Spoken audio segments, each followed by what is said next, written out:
Hi there, we are back for another episode of Shadowbringers, and in this episode we follow up with the main scenario from patch 5.1, and we are here in Lakeland at X 19.2, Y 34.6, Z 0.0, and we have to talk to Alfino, a welcome guest. Alfino looks just about ready to leave you behind. We mustn't dally here any longer, sweet. If Backlook is to hear the truth of our travails in the first, you of all people should be present.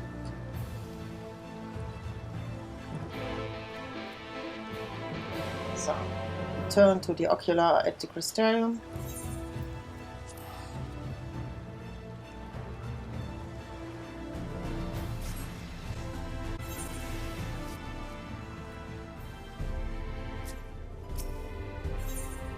Castle Gate.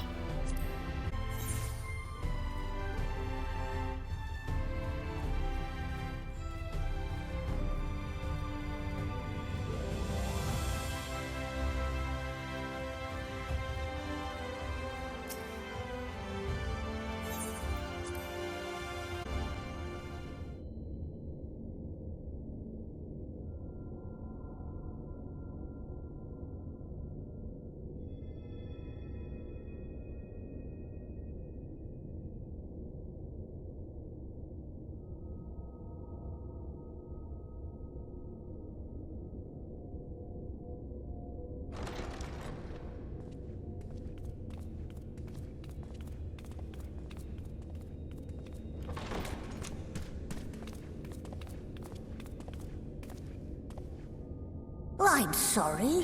You mean to tell me not only that the return of night was your doing, but that you hail from another world as well? Everything we told you, of the source, the shards, the 7 umbral calamities, all of it is true. I realize how fantastical it sounds, and I would not blame you for doubting our testimony. But given your expertise, you must surely have noted the peculiar nature of their souls.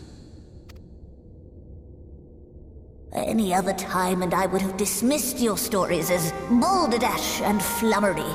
But upon closer inspection, 'tis plain their souls are far denser than is normal, and that they do not possess true bodies. Save you. Your body is your own, and your soul is the densest of them all.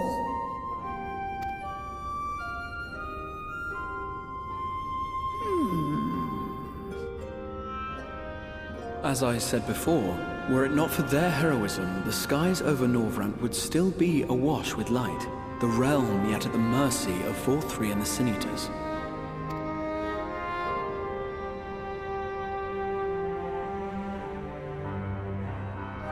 After all they have done for our home, seeing them safely back to their own seems the very least we can do.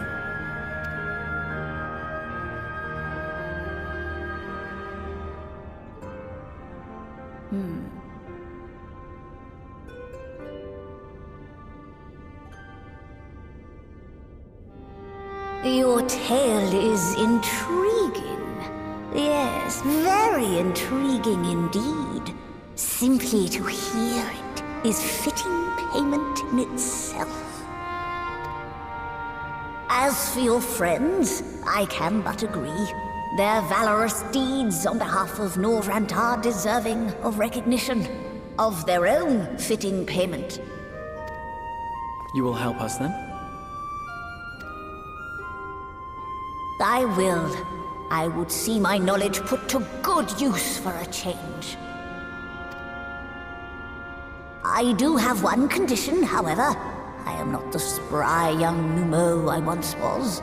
As such, I will require assistance in my fieldwork and testing. It would be our pleasure. We'll be laboring for our own benefit after all.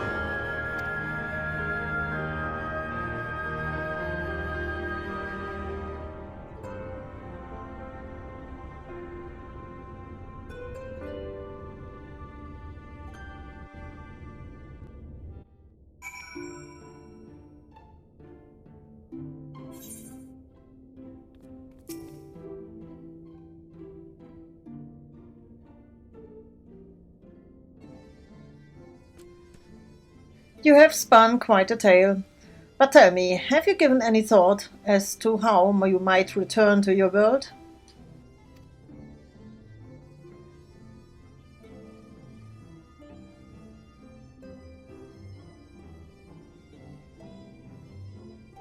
White Orosit, you say? An intriguing proposition, but one which fails to account for the present state of your souls. They have become highly charged, likely as a consequence of having maintained tangible forms for so long. In such an energetic, unstable state, there's no telling what may happen to their souls within the Orosit. They could very well become immutable to transference, never to be restored to their bodies. Then, would it be possible to force our souls into a state of dormancy prior to transference? In theory, yes, but the soul is not a candle to be snuffed out and relit on a whim. Well, that sounds ominous. What exactly would rendering our souls dormant entail? In order to maintain a corporeal form, your souls constantly draw ether from your surroundings. This process must be halted and the resulting surfeit of ether removed.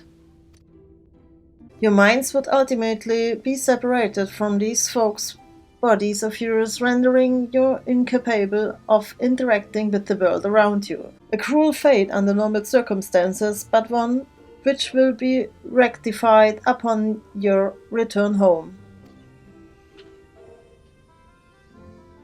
Leaving lifeless husks, like those poor souls at the inn at Journey's Head, corrupted by the Sin Eaters, their ether made stagnant by the light.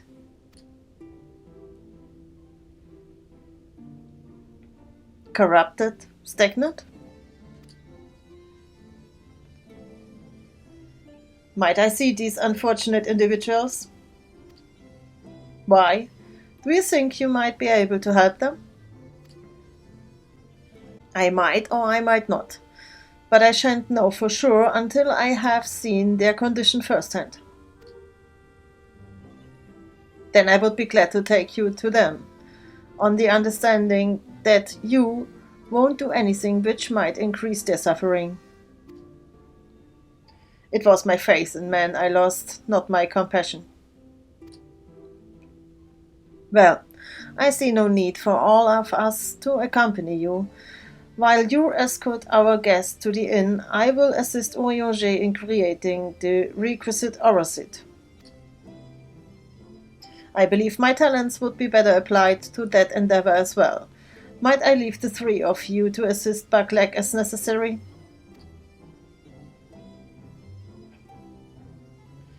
Let us make for Amarang then.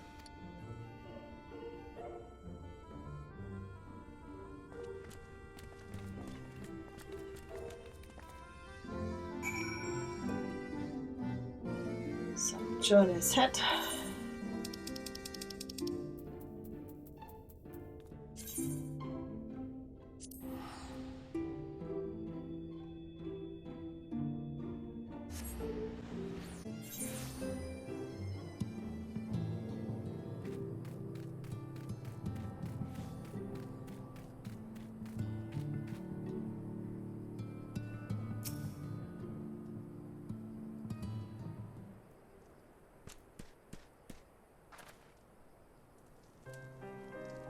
So, this is Helric, is it? Yes, his etheric balance leans perilously toward the light. Toward stasis. What do you suppose will happen to him? Not too bright, are you, boy? The same as all poor souls corrupted by the light, he will become a Sin Eater. You don't know that. We've defeated the Wardens and banished the light from the night sky. Helric was completely unresponsive before, but now...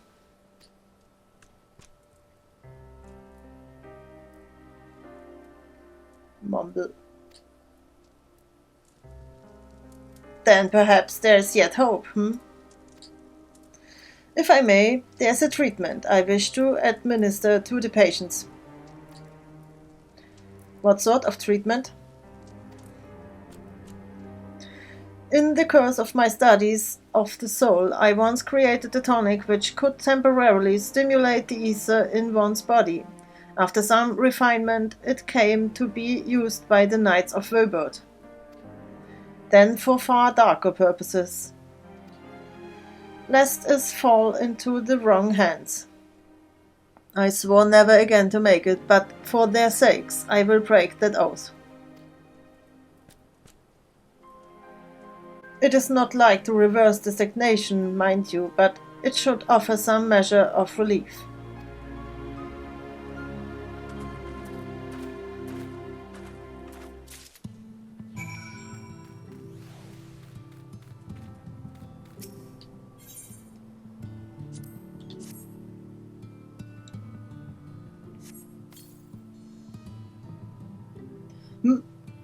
What is this? Warmth I feel in my chest.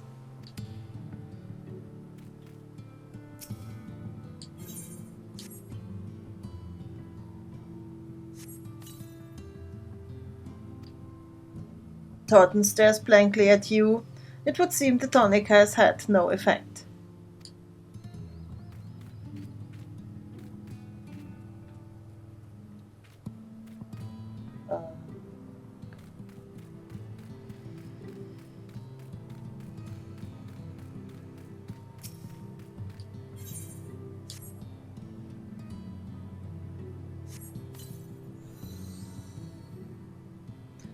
I feel warm and my legs, they don't feel as heavy.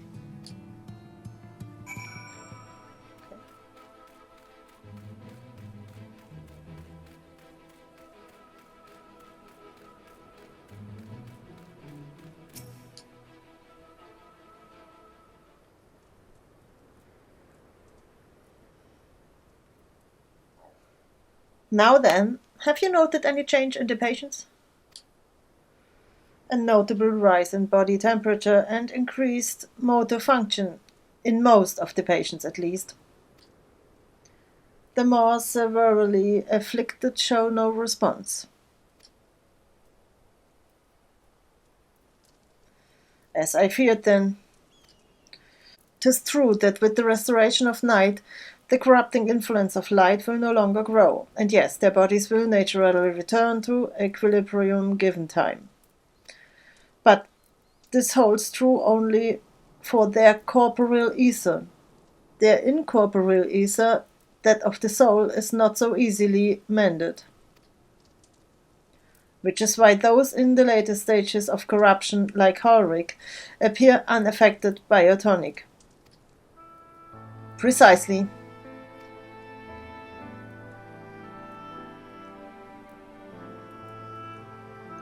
The boy's soul is too far gone, his mind held together by the finest of threads.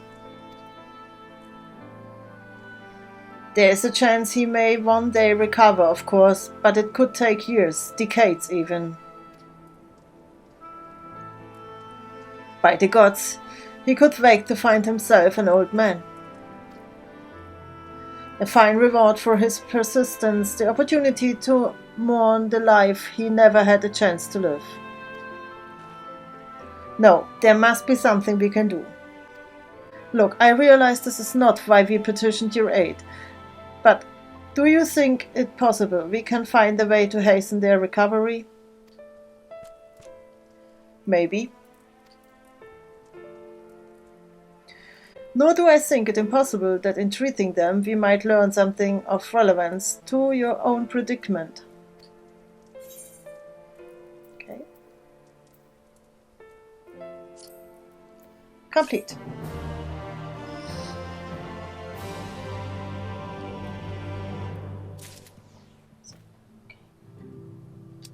And that was it for now. Thank you for watching, and I will see you in the next episode. Bye bye!